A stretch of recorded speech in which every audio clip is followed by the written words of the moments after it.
巴西是南半球面积最大的国家，它的经济实力位居拉美首位。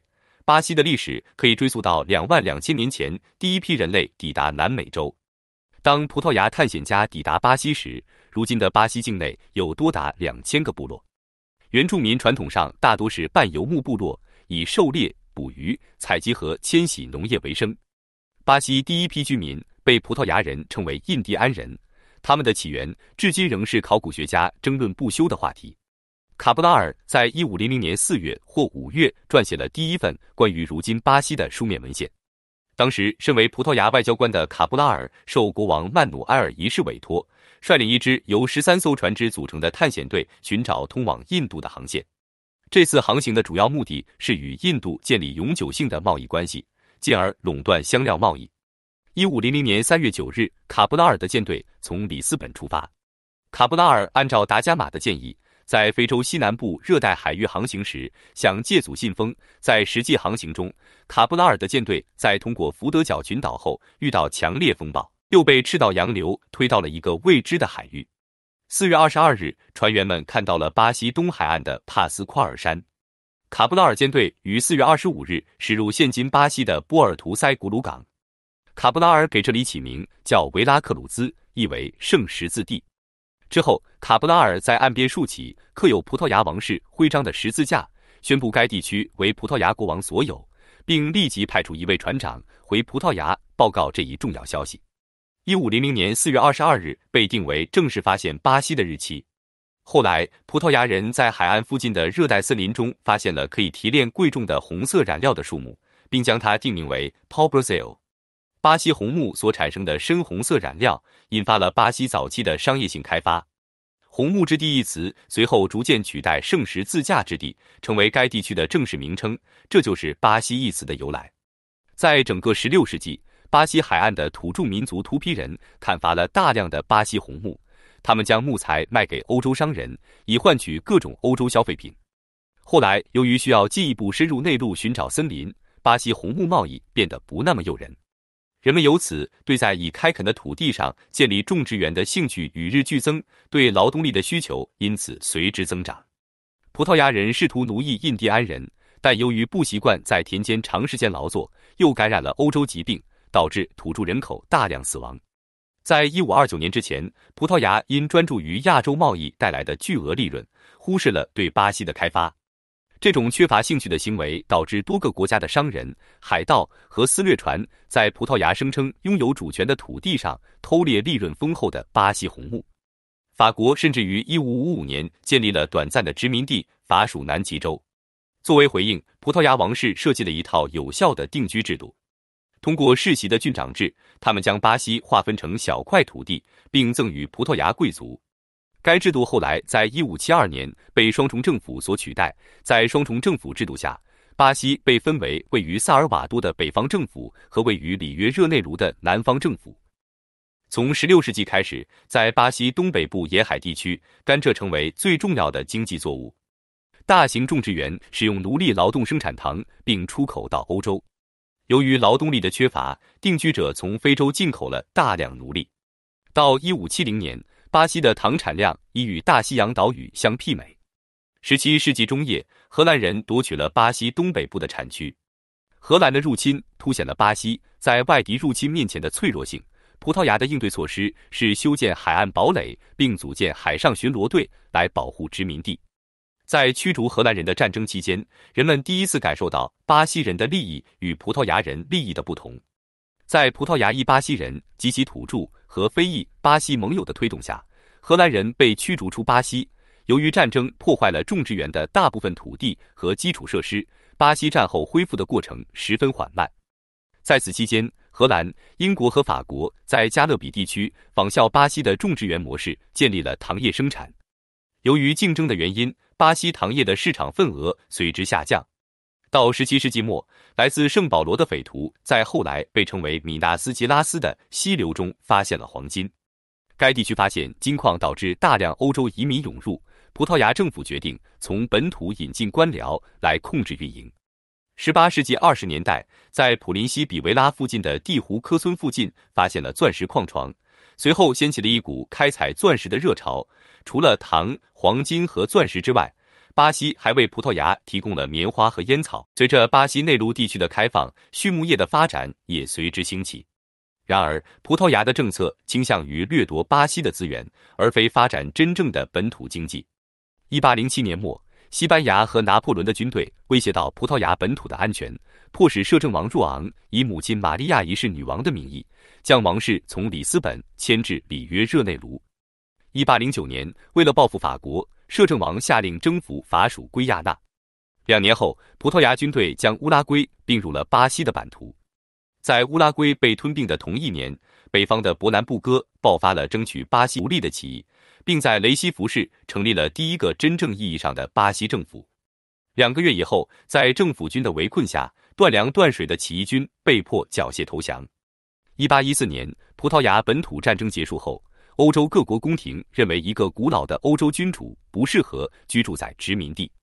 1815年，为了证明继续居住在巴西是合理的，葡萄牙王室建立了葡萄牙、巴西和奥尔加为联合王国，从而创造了一个横跨大西洋的君主制国家。就在联合王国组建的当年，拿破仑兵败滑铁卢。次年，玛利亚一世驾崩，若昂登基为王。若昂6世随后册立儿子佩德罗为王储。此时，葡萄牙早已恢复独立，但若昂6世却因贪图巴西的富庶繁华，迟迟不肯回国，由此引发葡萄牙人的不满。1820年，葡萄牙发生自由党人起义，在推翻依附于英国人的督政府后，自由党人宣布成立立宪议会，并公开呼吁若昂6世回国履职。在受到废除君主制的威胁后，若昂6世自知再无法赖在巴西，便率领大部分王室成员回国。他在临行前把王储留在了巴西。若昂6世回国后，接受了立宪会议限制王权的安排。立宪会议掌权后，因为对国王给予巴西的各种特权不满，便宣布将其悉数收回。消息传到巴西后，激起民愤，而为防止局势失控，从而威胁到布拉干萨家族的统治，佩德罗便在得到大庄园主和大商人的支持后，毅然宣布独立。1822年12月1日，佩德罗举行了加冕仪式。值得一提的是，佩德罗一世登基时没有用欧洲皇室惯用的钻石，而是用了巴西盛产的碧玺作为皇冠。巴西独立后，佩德罗与主张实行君主立宪制的首相伯尼法西奥之间的矛盾凸显出来。1823年5月3日，佩德罗一世否决了限制皇权的宪法草案，并撤销了伯尼法西奥的内阁首相职务。接着，佩德罗把军政大权集中在自己手里。1824年7月2日，以伯南布哥为首的北方6省建立了赤道联邦，他们要求重新召开制宪会议。同年9月，佩德罗一世的军队攻陷伯南布哥共和运动的中心雷西肥市。当时，为了获得英国的承认，佩德罗一世批准了同英国签订的有关征收进口税15%的条约和限制奴隶贸易范围的协议。为换取葡萄牙政府的承认，巴西承担了葡萄牙所欠英国的10万英镑的债款。1825年，佩德罗发动了同阿根廷争夺乌拉圭的战争。在乌拉圭战争中，巴西损失惨重，乌拉圭的独立使佩德罗一世的威信一落千丈。与此同时，皇后莱奥波尔迪娜因流产去世，舆论普遍认为佩德罗一世与他情人应对此负责。佩德罗一世婚内出轨的流言使他更加失去人心。1831年4月6日，里约热内卢爆发了起义，佩德罗一世被迫于4月7日让位给5岁的儿子佩德罗二世。佩德罗一世离开巴西后，巴西的统治阶级内部发生分裂，产生了保守党与自由党。这二派争权夺利，摄政官如走马灯般的更换。面对着摄政期间的混乱，议会两院一致决定让佩德罗二世提前登基，并解散摄政委员会。1840年7月18日，只有14岁的佩德罗二世举行了加冕仪式。佩德罗二世登基后，逐渐摆脱了与原宗主国关系密切的朝廷元老的影响，启用了一批本国培养的官员。巴西东北的甘蔗种植园主与圣保罗一带新兴的咖啡种植园主因此逐渐掌握了实权。佩德罗二世在位时，由于巴西本国从贩卖奴隶的交易中获利不多，佩德罗二世于1850年9月4日批准了严禁向巴西输入奴隶的奎罗斯法。原先用于购买黑奴而大量外流的资金开始留在国内，从而加快了巴西的资本积累。佩德罗二世于19世纪40年代后期稳定国内的动荡局势后，就决定执行进攻性的对外战略。当时，巴西帝国外交政策面临的最为重要的考验来自拉普拉塔河流域。该地区长期以来一直是巴拉圭、乌拉圭、阿根廷和巴西相互争夺的地区。阿根廷独裁统治者罗萨斯声称，阿根廷对拉普拉塔河拥有控制权，这对巴西南部省份构成了直接威胁。1852年，巴西联合乌拉圭红党的里维拉和阿根廷恩特雷里奥斯省长乌尔基萨推翻了阿根廷的罗萨斯政权。到19世纪50年代，佩德罗二世曾几次利用旧有的边界纠纷侵犯巴拉圭领土。巴西对乌拉圭的侵占使巴拉圭遭受到与大西洋沿岸完全隔绝的威胁。与此同时，红党在乌拉圭失去了控制权，获胜的白党转而求助于巴拉圭的独裁者洛佩斯。洛佩斯于是借口巴西对巴拉圭安全构成威胁为由，于1865年派兵入侵了巴西马托格洛索省。当年的5月，巴西、阿根廷和乌拉圭结成同盟。战争初期，巴拉圭在洛佩斯的带领下一度占据上风。从1869年初起，战局发生逆转，在佩德罗二世的女婿德沃公爵指挥下，巴西军队攻下了巴拉圭首都亚松森。洛佩斯率领残部逃到北方继续抵抗，但在1870年被打死。同年6月20日，巴拉圭、巴西、阿根廷签订了合约，巴拉圭一半领土被巴西、阿根廷瓜分。这场战争对巴西国内的政治产生了深远影响。长时间的战争使许多军官成为巴西政治中的主要角色。因战争期间从奴隶中招募的士兵在战斗中表现出色，一些奴隶获得了自由，这进一步推动了巴西奴隶制的瓦解。战争还促使佩德罗二世采取了前所未有的措施来强化权力。一些激进的自由派另立山头，于1870年创建了共和党。佩德罗二世在巴拉圭战争中为弥补兵源不足，曾下令解放一批皇室奴隶，将他们送上前线。这一措施对废奴运动起了未曾料到的推动作用。同时，受林肯的解放黑人奴隶宣言的鼓舞，巴西的废奴运动在巴拉圭战争末期再度高涨。佩德罗二世为了缓和人民的废奴情绪，于1871年9月28日颁布了新生儿自由法，从而有力地切断了奴隶的来源。与战后废奴思潮同时兴起的，还有代表南方新兴资产阶级利益的共和思潮。早在19世纪60年代，君主制就被部分共和主义者看作是巴西经济增长的障碍。自废奴运动后，佩德罗政府支持废奴的态度触犯了原本支持君主制的农场主阶层的利益。1873年，由于佩德罗政府逮捕了2位违反巴西法律的主教，佩德罗又失去了教会的支持。进入19世纪80年代后，在舆论压力下，佩德罗二世批准了解放年满65岁奴隶的法案。为了代替奴隶力劳动，巴西从欧洲引入了大批移民。与此同时，受共和思想影响的巴西军队越来越不满足于现状。佩德罗二世面对这种困境一筹莫展。佩德罗在内阁会议中常常因体力不支而昏睡过去。因身体原因，佩德罗二世于1887年6月30日启程赴欧洲疗养。1888年初，巴西的国内形势极度紧张。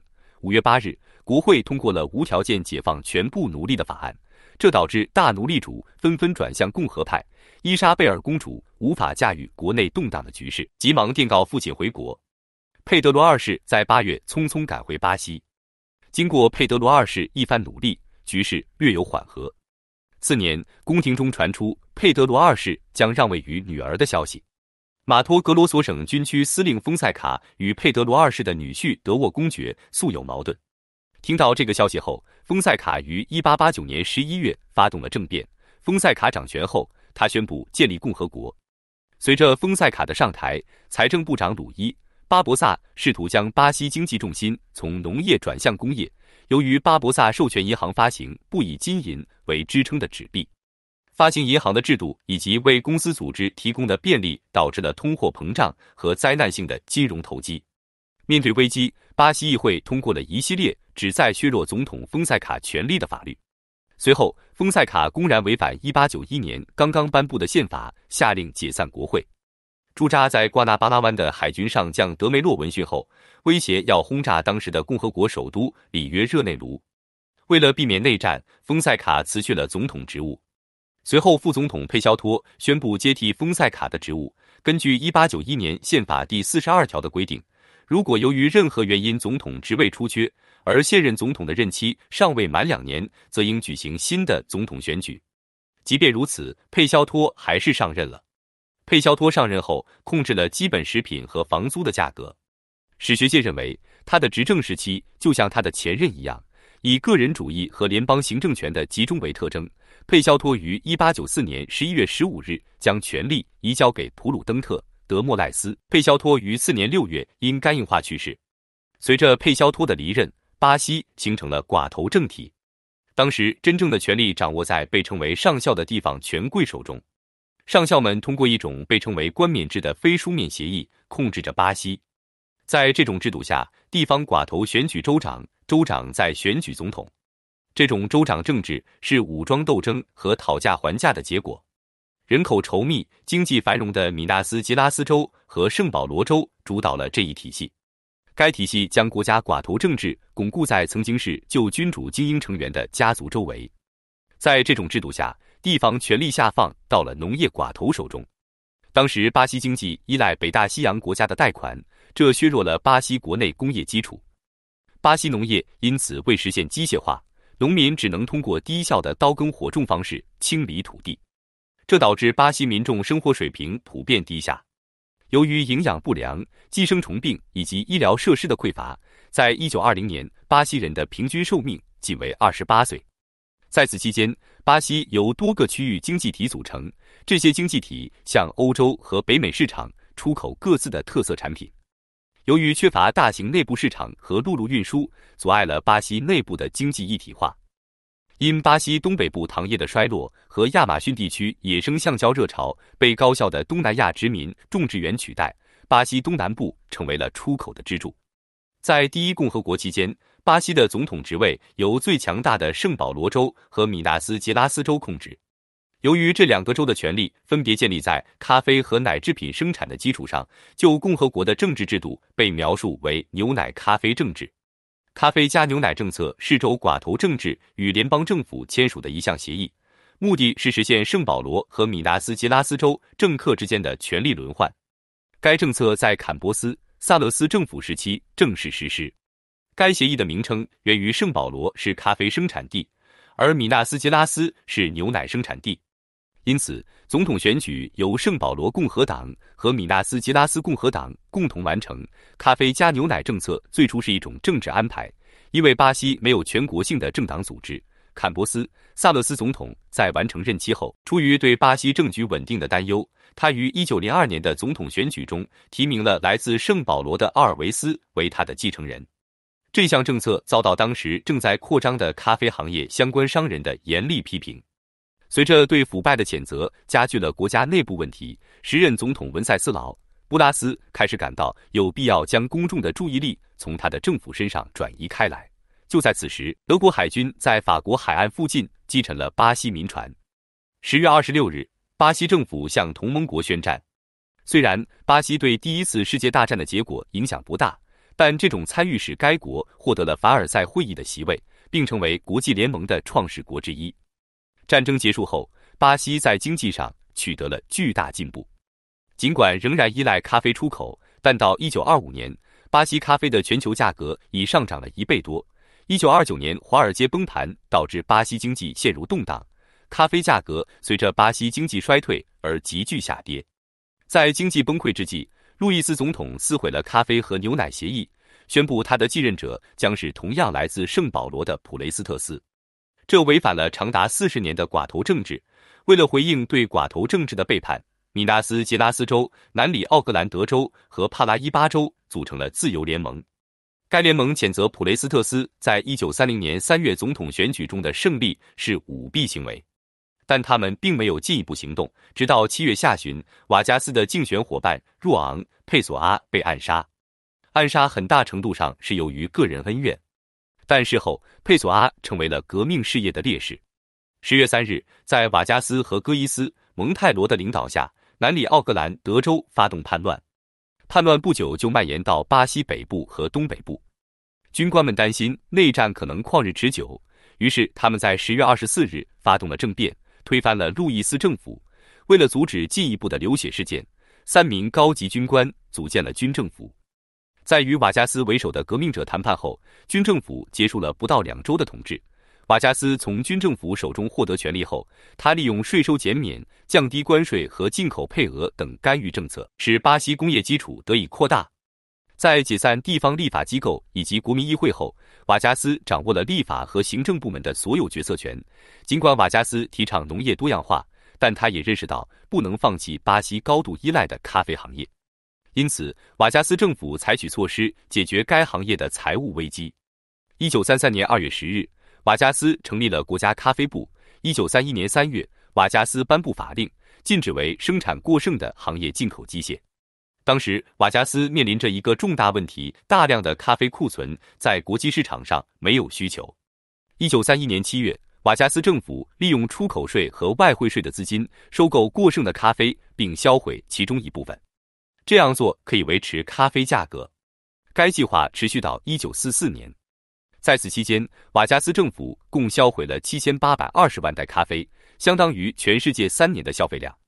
在瓦加斯临时总统任期内，经过数月的辩论，出台了巴西历史上的第3部宪法。巴西在1934年7月16日通过的宪法中，包含了类似于意大利和西班牙社团主义的条款。巴西的社团主义实际上是一种利用强烈的民族主义诉求来增加工业产出的策略。有了劳动的物质收益，瓦加斯政策开始向右转。与此同时，瓦加斯与总统普雷斯特斯之间的冲突日益加剧。普雷斯特斯执掌着全国解放联盟。1935年，全国解放联盟的叛乱给了瓦加斯巩固权力的借口。1937年11月10日，瓦加斯在全国广播讲话中宣布解散国会，并取消原定于1938年1月举行的选举。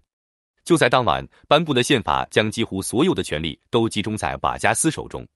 由该文件创建的政权被称为新国家。从1940年开始，在美国总统富兰克林·罗斯福的领导下，美国向巴西提供了大量贷款，用于帮助巴西实现工业化。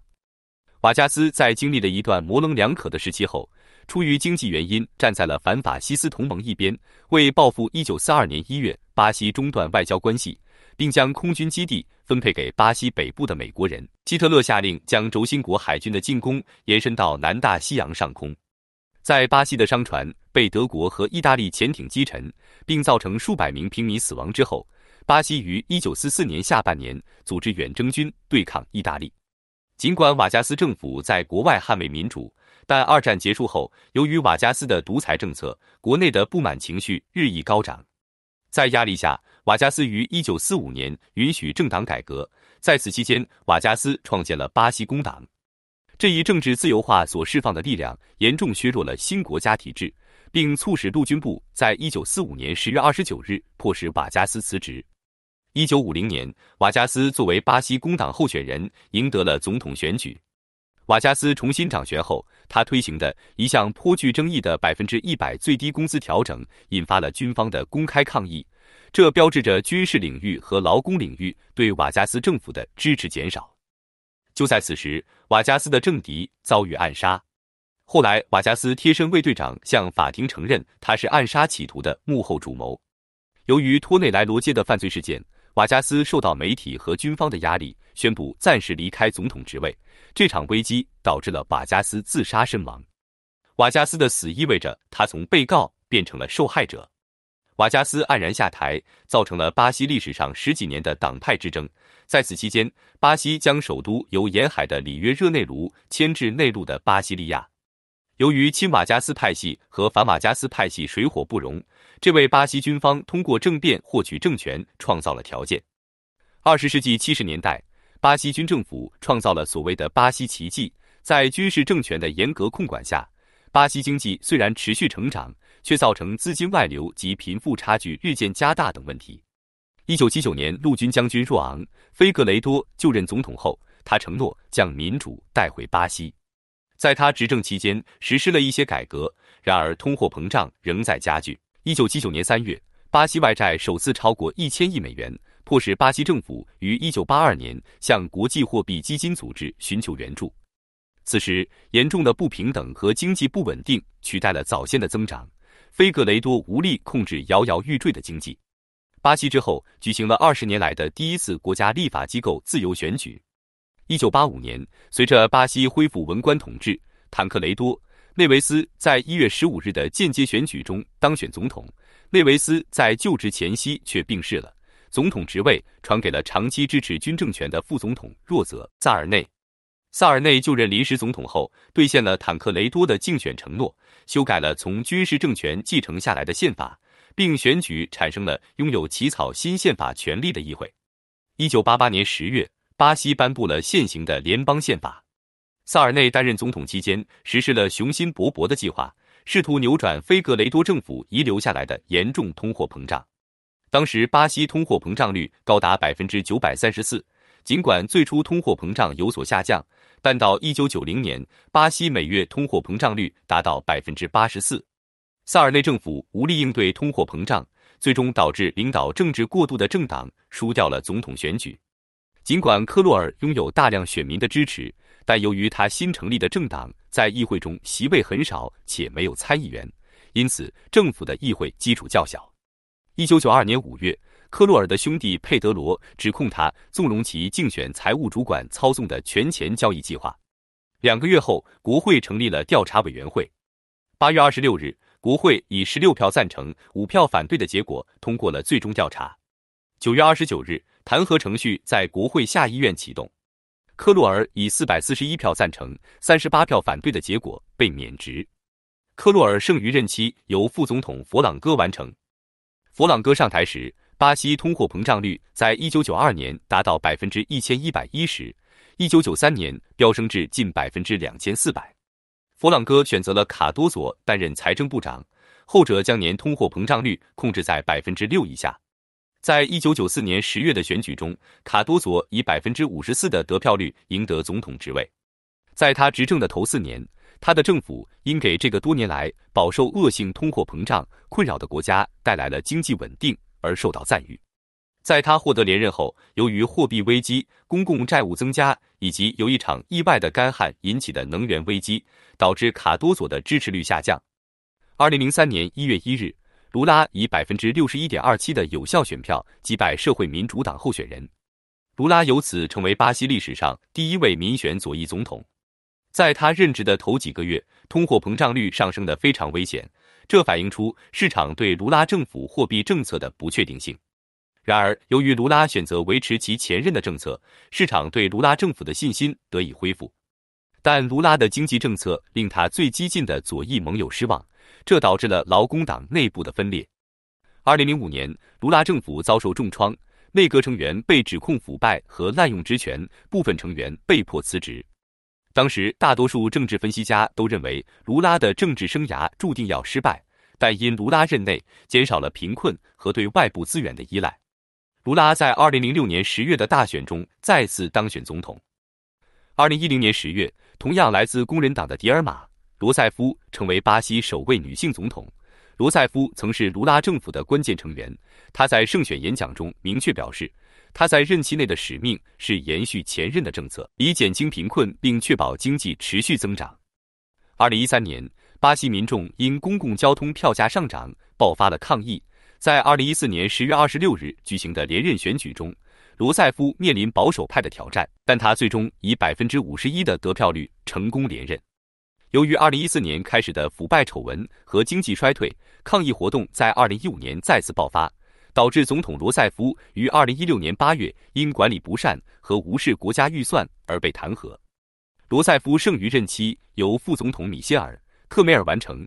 克梅尔自称是改革派政府，他利用国会强有力的支持，推出了一系列备受争议的改革议程。